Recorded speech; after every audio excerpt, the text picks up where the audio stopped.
2024 లేదా 25లో డిగ్రీ లేదా బీటెక్ చదివారా? సాఫ్ట్‌వేర్ జాబ్ కోసం ఎదురు చూస్తున్నారా? అయితే కోడ్ జ్ఞాన్ 100 డేస్ కోర్సులో చేరండి. జాబ్ సాధించండి. Welcome to Suman TV. నేను మీ సుమన్ టీవీ. నాకు వైఫ్ అయినా సరే, హస్బెండ్ అయినా సరే, ఇష్టం లేకపోయినా సరే కాపురం చేయడానికి కాంజుగల్ రైట్స్ పేరు మీదట కోర్టుకు వెళ్లే అవకాశం ఉంటుందా? అంటే మళ్ళీ కాపురం కోసం అని చెప్పి వాళ్ళకి ఇష్టం లేకపోయినా సరే అలాంటి అడిగే హక్కు ఉంటుందా ఉండదా కాంజుగల్ రైట్స్ పేరు మీదట?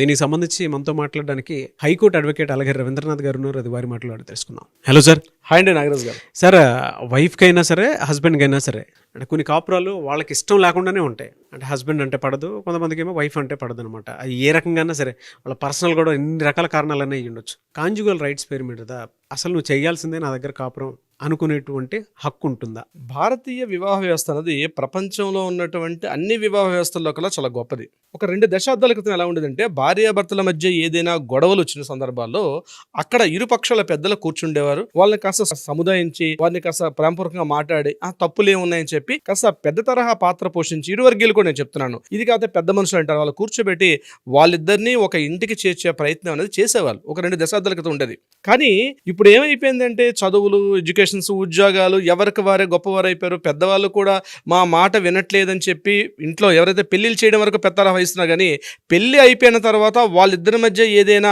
కాస్త ఒడిదుడుకులు ఎదుర్కొన్నప్పుడు వాటిని ఒక పెద్ద బాధ్యతగా ఇది ఉండి చెప్పే పరిస్థితి లేదు.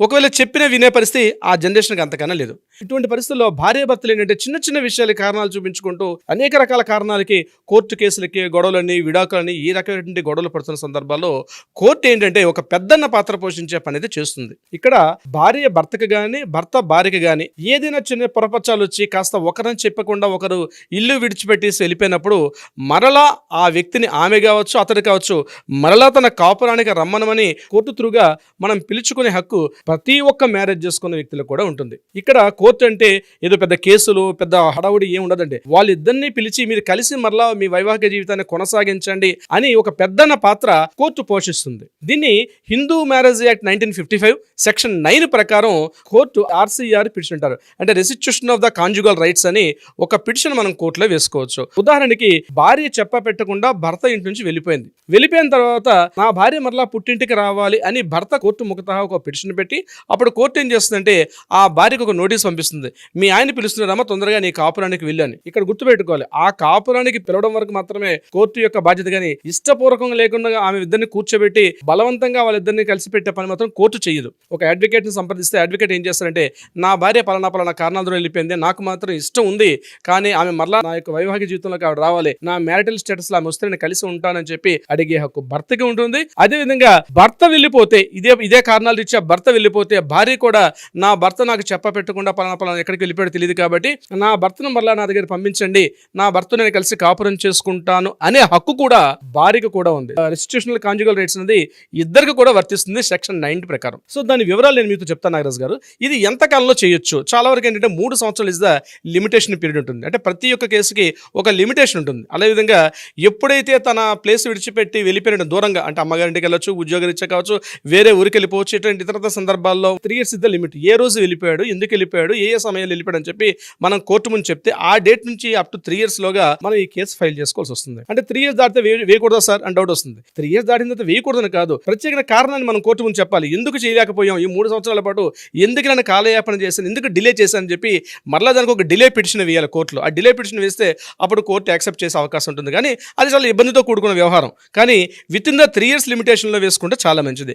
మ్యాక్సిమం ఇంకా చెప్తారు మా అడ్వకేట్స్, మీ అందరం చెప్పేది అంటే 3 years కూడా టైం తీసుకోకండి, 1 yearలోని పిలిపిస్తే మీకు కాస్త సాలిడ్గా ఉండే అవకాశం ఉంటుంది. అయితే ఏం చేస్తుంది కోర్టు, ఎప్పుడైతే మనం పిటిషన్ వేయగానే కోర్టు వాళ్ళకి నోటీస్ పంపిస్తుంది, కోర్టు ముఖత వాళ్ళు వస్తారు, వాళ్ళిద్దరూ మాట్లాడుకునే అవకాశం కూడా ఉంటుంది.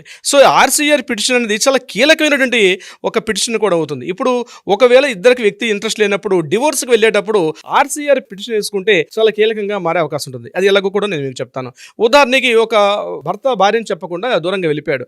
ఈ భార్య వెయిట్ చేస్తూ ఉంది, 1 year అయిపోయింది. కొద్ది రోజుల తర్వాత భర్త అక్కడి నుంచి ఈ ఈమెకి పిటిషన్ వేసే అవకాశం ఉంటుంది. అంటే ఈ భర్త ఏం చేస్తాడు, ఒక డివోర్స్ నోటీస్ పంపిస్తాడు. ఏమని పంపిస్తాడు, నువ్వంటే నాకు ఇష్టం లేదు, నేను డివోర్స్కి వెళ్తున్నా అని చెప్పి. కానీ ఈ మీన్ వేలే భార్య వెళ్ళింది అనుకోండి కోర్టుకి, నేను ఇంట్రెస్ట్ ఉంది కానీ అతనే కావాలని చెప్పి ఇక్కడ ఏం చేస్తాడు, డివోర్స్ అడిగే సందర్భంలో భార్య మీద ఉన్నవి లేనిపోని అభాండాలు వేసి భర్త ఆమె నుంచి నేను కావాలని చెప్పి కోరుకునే సందర్భంలో భార్య ఆర్సీఆర్ పిటిషన్ వేసుకుంటే అక్కడ ఏమవుతుంది, భార్య అటువంటి లోపమే లేదు, భార్య కావాలని కోరుకుంటుందని చెప్పి కోర్టు కూడా రేపు కన్సిడర్ చేసే అవకాశం ఉంటుంది డివోర్స్ పిటిషన్ చేసేటప్పుడు కూడా. అంటే మ్యూచువల్ కన్సల్ట్ కాకుండా ఈమెకి ఇంట్రెస్ట్ ఉంది, వీడే కావాలని లేనిపోని అభాండాలు మోపుతున్నాడు మీద, అభియోగాలు మోపుతున్నాడు అని చెప్పి కూడా భర్తకి నెగిటివ్గా ఈ ఆర్సీఆర్ పిటిషన్ భార్య వేసుకుంటే ఆమెకు అనుకూలంగా వచ్చే అవకాశం ఉంటుంది.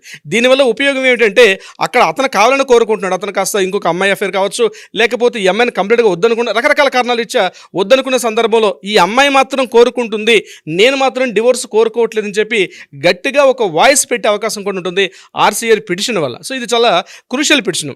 అదేవిధంగా మెయింటెనెన్స్లో కానీ, గృహహింస అంటే డీవీసీ అంటే డొమెస్టిక్ వైలెన్స్ గృహహింసలో కానీ ఇతరత్ర ఏ కారణాలు ఇచ్చా కూడా ఈ ఆర్సీఆర్ పిటిషన్ కీలకంగా ఉన్న అవకాశం ఉంటుంది, కీలకంగా ఉండే అవకాశం ఉంటుంది. So RCR petition is very very valuable. అయితే ఇది ఓన్లీ భార్యాభర్తలకు సంబంధించిందంటే ఓన్లీ భార్యాభర్తలకు సంబంధించింది. దీనిలో ఎక్కడ కూడా కోర్టు ఇంత అమౌంట్ ఇవ్వమని చెప్పో లేకపోతే ఇతరత్ర కారణాలు ఎక్కడ కూడా కోర్టు సజెస్ట్ చేయదు. ఇద్దరు కలిసి ఉండే ప్రయత్నంలో కోర్టు ముఖతః చెప్పే అవకాశం ఉంటుంది. అయితే ఒకవేళ కావట్లేదు ఇద్దరు కాని పక్షంలో ఇక లాస్ట్ ఆప్షన్ చివరి ఆప్షన్ అంటే డివోర్స్ అప్లై చేసుకుంటాము, మీ ఇద్దరికి డివోర్స్ ఇస్తామని చెప్పి కోర్టు ముఖతః చెప్పే అవకాశం ఉంటుంది. ఇది ఓన్లీ ఒక పెద్దన్న పాత్ర పోషించడం కోసం ఆర్సీఆర్ పిటిషన్ అనేది మన కోర్టులో ఒకరికొకరు ఎడబాటుగా ఉండే టైంలో వాళ్ళిద్దరిని కలపడం కోసం ప్రయత్నం చేసే ఈ పిటిషన్ చాలా వాల్యుబుల్. ఇది ఆర్సీఆర్ అంటారు, రెస్టిట్యూషనల్ కాంజుగల్ రైట్స్ అని. ఇది చాలా ఇంపార్టెంట్. ప్రతి ఒక్క అడ్వకేట్ కూడా దీన్ని మేము సజెస్ట్ చేస్తుంటాం మా దగ్గరకు వచ్చే మా క్లయింట్స్ కూడా. నాగరాజ్ గారు ఎలా సార్, కొంతమంది దీనికి సంబంధించిందే కొన్ని డౌట్స్ మీద లేదంటే రకరకాల కారణాల రీత్యా మిమ్మల్ని అప్రోచ్ అవ్వాలంటే ప్రాసెస్ ఏంటి సార్? తప్పనిసరిగా నాగరాజ్ గారు దీనికి సంబంధించి కింద స్క్రోల్ అవుతున్న నెంబర్ని కాంటాక్ట్ వాట్సాప్ చేస్తే తప్పనిసరిగా మన లీగల్ టీం వాళ్ళకి అప్రోచ్ అవుతారు, డీటెయిల్స్ అందజేసే ప్రయత్నం చేస్తారు. అది కాకుండా ఏదైనా కోర్టుల్లో పరిష్కారం ఉంటే కూడా లీగల్ పరంగా కావాలనుకుంటే కూడా తప్పనిసరిగా మన లీగల్ టీం వాళ్ళకి అప్రోచ్ అయితే వాళ్ళు ఒక డెసిషన్ తీసుకుంటారు. But prior appointment is the very very most important Nagaraj గారు. ఎనీవే సార్, థ్యాంక్ యూ అండి. Thank you so much Alagiri Ravindranath గారు. Thank you so much Nagaraj గారు. చూశారు కదండి వీడియో. ఈ వీడియోపై మీ అభిప్రాయాన్ని కమెంట్ బాక్స్లో పోస్ట్ చేయండి. ముఖ్యంగా మీరు కనుక హైకోర్టు అడ్వకేట్ అలగిరి రవీంద్రనాథ్ గారి అపాయింట్మెంట్ కోసం కనుక కావాలి అనుకుంటే స్క్రీన్ మీద మీకు కాంటాక్ట్ నెంబర్ కనిపిస్తుంది, అని మీరు కాల్ ఆర్ మెసేజ్ వాట్సాప్ చేసినా సరే డెఫినెట్గా మీరు అపాయింట్మెంట్ బుక్ చేసుకోవచ్చు. ఈ వీడియో లైక్ చేయండి, షేర్ మాత్రం తప్పకుండా చేయండి. ఇలాంటి మరిన్ని వీడియోస్ కోసం మా ఛానల్ ఫాలో అవ్వండి. Thank you.